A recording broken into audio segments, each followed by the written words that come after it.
Guys ये देखो finally यहाँ से दोनों बेंड को कट कर दिया गया है ग्राइंडिंग मशीन से, एक उस पॉइंट से और दूसरा नीचे की साइड में उस पॉइंट से। यहाँ पर दो बेंड लगे हुए थे, आपने देखा था, और दोनों को ग्राइंडिंग मशीन से कट किया जा रहा था, जो फाइनली कंप्लीट हो चुका है। अब यहाँ पर दो न्यू बेंड को लगाया जाएगा। और ये जो आप हेडर देख रहे हो ना, इस तरह का हेडर मैंने आपको इकोनोमाइजर के बॉटम पोजीशन में भी दिखाया है। तो जो बॉटम पोजीशन का इकोनोमाइजर हेडर है उसे इको इनलेट हेडर बोलते हैं, और ये जो आप देख रहे हो इकोनोमाइजर का टॉप पोजीशन का हेडर है, इसे इको आउटलेट हेडर बोलते हैं। ये बिल्कुल आपको सेम एक ही पोजीशन में मिलेगा, जैसे ये ऊपर का है, ठीक। आप इसके नीचे जाओगे बॉटम पोजीशन में तो आपको इसी के बिल्कुल सीध लाइन में बिल्कुल आपको इसके नीचे मिलेगा इकोनोमाइजर का इको इनलेट हेडर इकोनोमाइजर के बॉटम पोजीशन में। तो ये जितने भी ट्यूबें हैं ना, ये जो आप सारे बेंड देख रहे हो, ये सभी बेंड कनेक्ट है इस हेडर से, चार ऊपर की साइड में, चार नीचे की साइड में। फिलहाल एक एक को निकाला गया है, एक यहाँ से और दूसरा वहाँ से। अब न्यू बेंड यहाँ पर लगाया जाएगा। यहाँ पर टोटल 8 बेंड लगे हुए थे, 4 ये ऊपर की साइड में और 4 नीचे की साइड में। एक इस पॉइंट से कट किया गया है और दूसरा नीचे की साइड से उस पॉइंट से कट किया गया है। अभी फिलहाल इसे प्लास्टिक से कवर किया गया है ताकि किसी भी तरह का मेटल या फिर कोई कचरा इस हेडर के अंदर ना जाए। ये जो आप पूरा देख रहे हो ना, ये हेडर है और यही मेन हेडर होता है इकोनोमाइजर का।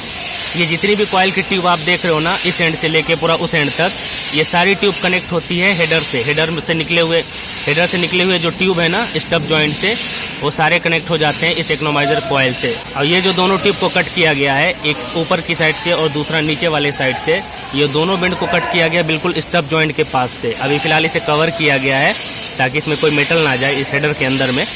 अब यहाँ पर दो न्यू बेंड लगाया जाएगा। बेंड लगाने के बाद आपस में कनेक्ट किया जाएगा सभी बेंड को इकोनोमाइजर कॉइल से। वो किस तरह से होता है, आप नीचे की साइड में देखो, वहाँ देख रहे हो आप, ये नीचे वाली इकोनोमाइजर की सारी ट्यूब है, 90 बेंड जिसे बोलते हैं, एल शेप में। और ये सभी इकोनोमाइजर के ट्यूब कनेक्ट है इस ट्यूब से, मतलब ये जो हेडर से निकली हुई ट्यूब है ना, इसी से कनेक्ट है। तो कुछ इसी तरह से ये सारी ट्यूब जो आप देख रहे हो, ये बेंड, ये यहाँ कनेक्ट होंगे। देखो अब ये अलग अलग है ना, वहाँ पर, यहाँ पर, ये सारी। तो ये जितने भी आप बेंड देख रहे हो, ये सभी बेंड कनेक्ट हो जाएंगे इकोनोमाइजर की ट्यूब से। ये सारी 90 के बेंड है जो इकोनोमाइजर से निकले हुए हैं। तो कुछ इस तरह से सर्किट पूरा का पूरा कंप्लीट होता है इकोनोमाइजर का टॉप टू बॉटम। ये जो आप पूरा का पूरा कॉइल देख रहे हो ना, ये एक तरह का सर्किट है और सब आपस में कनेक्ट होता है टॉप टू बॉटम। तो ये जब सारी चीज़ें कंप्लीट हो जाएंगी, किस तरह से यहाँ पर बेंड लगेगा और वो बेंड कैसे यहाँ पर कनेक्ट होता है, मैं आगे की वीडियो में आपको दिखाऊँगा। तो आप चैनल से जुड़े रहना। ये देख लो, ये सारे कनेक्ट हो चुके हैं, यही कनेक्शन जॉइंट होता है। अब आप ये भी जानना चाहोगे कि आखिर क्या रीज़न है कि यहाँ से दोनों बेंड को कट किया गया है, तो मैं आपको अब रीज़न बता देता हूँ। उसके लिए मुझे इस इकोनोमाइजर के मैनहोल से बाहर आना पड़ेगा।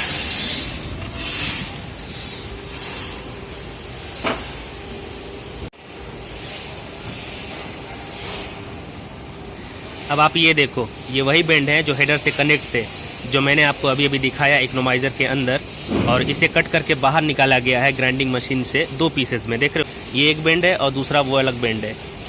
इसे 2 पीसेस में निकाला गया है। और इसे कट करने का रीज़न ये है कि इसमें बहुत ज़्यादा इरोजन था। इरोजन समझते हो? इरोजन बोले तो जो ट्यूब की एक्चुअल थिकनेस होती है ना, जैसे मान लो इस ट्यूब की थिकनेस है 7.1 या 7.2 mm, तो इसमें की जो थिकनेस है ना, वो 50% कम हो गई है एक ऐसे पॉइंट से, सिर्फ एक जगह से। ऐसा नहीं कि पूरी ट्यूब की थिकनेस कम हो गई है, इस पूरे बेंड में सिर्फ एक पॉइंट पर इरोजन हुआ है, मतलब कि ट्यूब की थिकनेस कम हो गई है, या ये कहें कि ट्यूब घिस चुकी है, और उसी रीज़न से इस पूरे बेंड को कट किया गया है। सेम सिचुएशन उस वाले बेंड में भी है, उस बेंड में भी एक पॉइंट पर इरोजन हुआ है और उसी रीज़न से उसे भी कट किया गया है। अब पूरा का पूरा इसकी जगह पर 2 न्यू बेंड को लगाया जाएगा। और ऐसा ही होता है बॉयलर प्रेशर पार्ट में काम।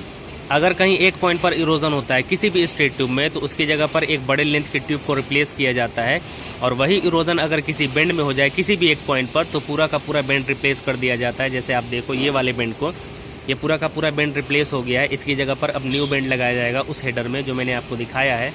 और यही सही तरीका है बॉयलर प्रेशर पार्ट में काम करने का। मतलब कि किसी भी बेंड में इरोजन होता है, चाहे वो छोटा इरोजन हो या बड़ा इरोजन हो, तो पूरा का पूरा बेंड रिप्लेस किया जाता है। 95% ऐसा ही होता है, चाहे इरोजन छोटा हो या बड़ा, पूरा का पूरा बेंड रिप्लेस होता है। पर ट्यूब में सिचुएशन के हिसाब से काम होता है। ट्यूब में कितना इरोजन है उसी हिसाब से ट्यूब को रिप्लेस किया जाता है, उसी हिसाब से ट्यूब की लेंथ होती है। अगर मैं इस बेंड की बात करूं तो इन दोनों बेंड में एक एक पॉइंट पर इरोजन था। मैं आपको दिखा देता हूं। सबसे पहले बात करते हैं इस वाले बेंड की, तो मैं आपको पास से दिखाता हूं। ये देखो, ये होता है इरोजन, यहाँ से ट्यूब घिस चुकी है, ये देख रहे हो आप। तो इस एक पॉइंट की वजह से इस पूरा का पूरा बेंड को रिप्लेस किया जा रहा है। और बात करें इस वाले बेंड की, तो इसमें आपको कहीं पर भी नहीं दिखाई देगा। आप यहाँ पे देखो, ये तो सिर्फ इस पॉइंट की वजह से इस पूरे बेंड को रिप्लेस किया जा रहा है। अब ये बेंड की लेंथ देख लो आप, इसमें कहीं पर भी कोई भी प्रॉब्लम नहीं है, सिर्फ एक पॉइंट पर प्रॉब्लम है यहाँ पर, और इस वाले में यहाँ पर प्रॉब्लम है, और इसकी वजह से ये पूरा बेंड रिप्लेस हो रहा है। तो ये है राइट प्रोसेस ट्यूब रिप्लेसमेंट का। रॉन्ग प्रोसेस क्या है, जैसे मान लो यहाँ पर इरोजन है, आपको ये बोले कि ये इरोजन को हटाने के लिए मैं यहाँ से और यहाँ से ऐसे कट कर दूँ और यहाँ पे कोई ट्यूब लगा दूँ दूसरी, तो वो रॉन्ग प्रोसेस हो जाएगा।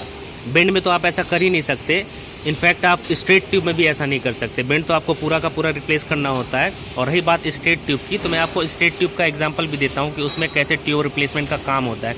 जब शॉर्ट शट डाउन होता है, बॉयलर लीकेज होता है, तो उसमें कैसे ट्यूब रिप्लेस होती है वो भी मैं आपको एग्जाम्पल दे के समझाऊँगा अभी। तो ये आपने देख लिया, ये सारी चीज़ें आपको क्लियर हो गई। अगर आप इस ट्यूब की थिकनेस देखोगे तो देखो यहाँ से इस ट्यूब में कुछ भी नहीं हुआ। इस पॉइंट पर देख रहे हो इसकी थिकनेस कितना है, 7.1 या 7.2 mm है, और सिर्फ इस एक पॉइंट की वजह से इस पूरे बेंड को रिप्लेस किया जा रहा है। और ऐसा पूरे बॉयलर में होता है, बॉयलर के फर्स्ट पास में भी और सेकंड पास में भी। ऐसा नहीं कि सिर्फ इकोनोमाइज़र की ही ट्यूब को रिप्लेस किया जाता है। इस तरह से LTSH, reheater, platen super heater, spacer tube, water wall, SCW, जितना भी एरिया है ना बॉयलर का, प्रेशर पार्ट का एरिया, सभी जगह पे ऐसे ही काम होता है, इसी प्रोसेस से काम होता है। और इसका रीज़न भी मैं आपको बता देता हूँ कि जब बॉयलर लाइट अप होता है और बॉयलर को प्रेशराइज़ किया जाता है, तो यहाँ से फटने के चांसेस होते हैं ट्यूब के। जहाँ पर ट्यूब की थिकनेस कम हो जाती है या इरोजन हो जाता है, जहाँ से ट्यूब घिस जाता है ना, तो वहाँ से ट्यूब फटने के चांसेस होते हैं, ब्रेक होने के चांसेस होते हैं, या ये कहें कि लीकेज होने के चांसेस होते हैं, जिसे हम लोग BTL बोलते हैं, बॉयलर ट्यूब लीकेज। और ये अक्सर ऐसा होता है रनिंग कंडीशन में, और जब ये प्रॉब्लम रनिंग कंडीशन में होगी ना तो बहुत प्रॉब्लम क्रिएट होती है। तो BTL की प्रॉब्लम ना हो, इससे बचने के लिए ये जो आप इरोजन देख रहे हो, इस तरह के इरोजन को हटाया जाता है बॉयलर प्रेशर पार्ट के सभी एरिया से, फर्स्ट पार्ट से, सेकंड पार्ट से। और बॉयलर ट्यूब लीकेज से बचने के लिए थिकनेस सर्वे होता है। जब शॉर्ट शटडाउन या एक बड़ा शटडाउन होता है ना, तो उसमें थिकनेस सर्वे होता है, जो मैंने आपको दिखाया था, डिमीटरिंग हो रही थी बॉयलर प्रेशर पार्ट के फर्स्ट पार्ट में। और वही थिकनेस सर्वे डीमीटर के थ्रू पूरे बॉयलर में होता है, बॉयलर के फर्स्ट पास में, सेकंड पास में, जितनी भी ट्यूब है ना और जितनी भी कॉइलें हैं, सभी का थिकनेस सर्वे होता है डीमीटर के थ्रू। डीमीटर एक मशीन है जिससे ये पता चलता है कि इस ट्यूब की थिकनेस कितनी है। इससे मालूम हो जाता है कि ट्यूब की थिकनेस कम है या ज़्यादा। अगर कम होती है तो फिर उस ट्यूब को उस पॉइंट से कट किया जाता है, जो मैंने अभी आपको प्रोसेस बताया। अगर थोड़ा इरोजन है तो मालूम हो जाता है ऐसे टच करने से, जैसे ये देख लो, या ज़्यादा इरोजन है तो भी मालूम हो जाता है कि हाँ यहाँ पर इरोजन है, इसे कट करना है। तो इसीलिए डीमीटर किया जाता है, डीमीटर मशीन से चेक किया जाता है ट्यूब की थिकनेस को। अगर ट्यूब की थिकनेस कम है तो फिर उस पॉइंट को कट कर दिया जाता है और वहाँ पर दूसरे पीस को जोड़ दिया जाता है। मतलब कि जो स्ट्रेट ट्यूब में इरोजन आ जाता है या फिर थिकनेस कम हो जाती है, तो वहाँ पर उस पीस को कट करके दूसरी लेंथ को लगा दिया जाता है। और अगर बेंड में इरोजन होता है या फिर बेंड की थिकनेस कम होती है, तो फिर बेंड को पूरा का पूरा रिप्लेस कर दिया जाता है। थिकनेस सर्वे भी एक बहुत बड़ा काम होता है। पूरे बॉयलर की सभी ट्यूब और सभी कॉइलों को चेक किया जाता है एक एक करके, किसकी थिकनेस कम है और किसकी थिकनेस ज़्यादा है। अब अगर इसे डीमीटर से चेक करें और इसकी थिकनेस कम होती है, मान लो 6.5 mm या 6 mm, तब भी इसे कट नहीं किया जाएगा। बिकॉज 1 mm या 2 mm थिकनेस कम होने से इस ट्यूब को कोई भी फ़र्क नहीं पड़ेगा, मतलब इसके लीकेज होने के चांसेस नहीं है, ये ब्रेक नहीं होगी। पर अगर इसकी थिकनेस 40% या 50% कम हो जाती है, मतलब कि 7 mm है तो ये अगर 4 mm हो जाती है, तब इस ट्यूब को कट करना पड़ता है, जहाँ पर थिकनेस कम होती है। ऐसा नहीं कि पूरे में थिकनेस कम होती है, कहीं एक जगह पे ही कम होती है। और बहुत ज़्यादा कम हो जाने पे ही उसको बोलते हैं कि इरोजन आ गया है। जैसे ये देखो, यहाँ पर बहुत ज़्यादा इरोजन आया है, यहाँ से बिल्कुल इसकी थिकनेस कम हो गई है। इस ट्यूब को क्यों रिप्लेस किया गया है, इसका रीज़न क्या था, मैंने आपको दिखा दिया। इस वाले में इरोजन है, ट्यूब घिस चुकी है, इसकी थिकनेस कम हो गई है, इस पॉइंट से बिल्कुल ये स्टब के पास था। और दूसरा वाला यहाँ से देखो, इसकी थिकनेस कम हो गई, इसमें इरोजन आ गया। इरोजन मतलब यही बोलते हैं, देख रहे हो, ट्यूब कट जाना, उसी को इरोजन बोलते हैं कि ट्यूब में इरोजन हो चुका है, ट्यूब घिस चुकी है। तो इन दोनों की वजह से ये पूरा का पूरा बेंड रिप्लेस हो रहा है, इसकी जगह पे न्यू बेंड लगाया जाएगा। अब मैं आपको एक एग्जांपल से समझाता हूँ किस तरह से स्ट्रेट ट्यूब में इरोजन को हटाया जाता है, या ये कहें कि ट्यूब रिप्लेसमेंट का काम होता है। तो उसके लिए मैं आपको दूसरी तरफ लेके चलता हूँ। आप इस तरफ देखो, जैसे मान लो ये ट्यूब है, राइट, इसे हम लोग ट्यूब मान लेते हैं, ये एक स्ट्रेट ट्यूब है। तो इस पॉइंट से लेके उस पॉइंट तक इसे हम लोग 4 मीटर का लेंथ मान लेते हैं। तो अब समझ लो यहाँ पर एक इरोजन है, इस पॉइंट पर 20 mm, 30 mm या 40 mm का, राइट। दूसरा यहाँ पर इरोजन है, ओके। और थर्ड वाला मान लेते हैं यहाँ पर इरोजन है, और उसके बाद फोर्थ वाला यहाँ पर। टोटल इस ट्यूब में 4 जगह पे इरोजन है। तो अब इसे हम लोग कैसे रिप्लेस करेंगे? ऐसा तो नहीं है कि यहाँ से एक ट्यूब कट कर लेंगे, यहाँ से इतना कट कर लेंगे और यहाँ से इतना कट कर लेंगे, ऐसा नहीं कर सकते, ये रॉन्ग प्रोसेस हो जाएगा। तो होता क्या है कि ट्यूब यहाँ से कट की जाती है, राइट, इस पॉइंट से कट करके जो लास्ट वाला इरोजन होता है उसके आगे से, या तो यहाँ से कट कर लेंगे, अगर यहाँ से कट करेंगे तो इरोजन यहाँ होना चाहिए, और अगर इरोजन यहाँ है तो फिर इसे और आगे से कट करेंगे। तो मतलब एक पूरा लेंथ निकाल लेंगे। ये जैसे 4 मीटर की ट्यूब है तो इसे हम लोग 5 मीटर कट कर लेंगे। अगर इरोजन 4 मीटर के अंदर में है तो हम लोग इस ट्यूब को 5 मीटर कट करेंगे और एक पूरा का पूरा लेंथ 5 मीटर का इसकी जगह पर दूसरा लगा देंगे। ये होता है राइट प्रोसेस ट्यूब रिप्लेसमेंट का। अब जैसे मान लो इस पूरे लेंथ में इरोजन सिर्फ यहाँ पर है 20 mm, 30 mm या 40 mm का, और बाकी कहीं पर भी नहीं है, तो फिर हम लोग यहाँ पर 5 मीटर या 4 मीटर की ट्यूब को रिप्लेस नहीं करेंगे। फिर जो मिनिमम होता है ना लेंथ ट्यूब रिप्लेसमेंट का, वो होता है 300 से 400 mm। तो अगर इरोजन यहाँ पे मान लो इतनी जगह पे है तो हम लोग इस पॉइंट से कट करेंगे और इस पॉइंट से कट करेंगे। ये सब कुछ डिपेंड करता है मैनेजमेंट के ऊपर, NTPC या स्टेट गवर्नमेंट या फिर प्राइवेट प्लांट, वो पूरा मैनेजमेंट देखता है कि किस तरह से हमें ट्यूब रिप्लेसमेंट करवाना है। पर जो मैं आप लोगों को तरीका बता रहा हूँ वो मोस्टली ऐसा ही होता है बॉयलर में। अगर आपको यहाँ पर इरोजन है तो जो मिनिमम ट्यूब की लेंथ होनी चाहिए वो 300 से 400 होनी चाहिए। तो इस पॉइंट से कट करके और इस पॉइंट से कट करके यहाँ से एक ट्यूब रिप्लेस करते हैं, यहाँ पर ट्यूब को रिप्लेस कर देते हैं एक छोटी सी जगह में। और अगर इसी ट्यूब में 3-4 जगह इरोजन है तब फिर एक पूरी लेंथ को रिप्लेस करना पड़ता है। तो ये होता है राइट प्रोसेस ट्यूब रिप्लेसमेंट का स्ट्रेट ट्यूब में। पर अगर इरोजन बेंड में होता है, चाहे वो इरोजन छोटा हो या बड़ा हो, तो पूरा का पूरा बेंड रिप्लेस किया जाता है। वहाँ पर कोई भी ऐसा कट पॉइंट नहीं होता कि वहाँ पर एक छोटा सा ट्यूब को रिप्लेस कर दिया जाए।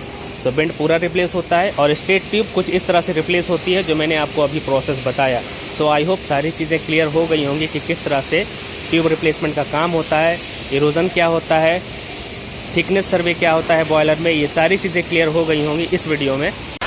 इस वीडियो के नेक्स्ट पार्ट में मैं आपको इकोनोमाइज़र की राइट साइड की तरफ से लेकर चलूँगा। इकोनोमाइज़र के टॉप पोजीशन के अंदर ये लेफ्ट साइड का एरिया है, और इस वीडियो में मैं आपको इस मैनहोल से अंदर लेके गया था इकोनोमाइज़र के टॉप पोजीशन में, और अंदर की जो भी इन्फॉर्मेशन थी वो मैंने आप लोगों से शेयर की। बाकी की जो इन्फॉर्मेशन है वो मैं इसके नेक्स्ट वीडियो में आप लोगों से शेयर करूँगा कि क्या कुछ होता है इकोनोमाइज़र के टॉप पोजीशन में जब मैं राइट साइड की तरफ से जाऊँगा। इस मैनहोल से बार बार अंदर जाना बहुत मुश्किल है। राइट साइड की तरफ SCW पैनल को कट किया गया है और उसी से जाना आसान है इकोनोमाइज़र के टॉप पोजीशन में। तो मैं इस वीडियो के नेक्स्ट पार्ट में आपको लेके चलूँगा उस तरफ से, राइट साइड की तरफ से, और दिखाऊँगा इकोनोमाइज़र के टॉप पोजीशन की बाकी जो बची हुई चीज़ें हैं उसके बारे में मैं आप लोगों को एक एक करके इन्फॉर्मेशन शेयर करूँगा। आज के इस वीडियो को यहीं पर एंड करते हैं। आई होप ये वीडियो आपको पसंद आई होगी। वीडियो अच्छी लगी हो तो लाइक और शेयर कर देना। चैनल पर नए हो तो चैनल को सब्सक्राइब कर लेना ताकि आने वाली कोई भी वीडियो आपसे मिस ना हो। Thank you for watching this video.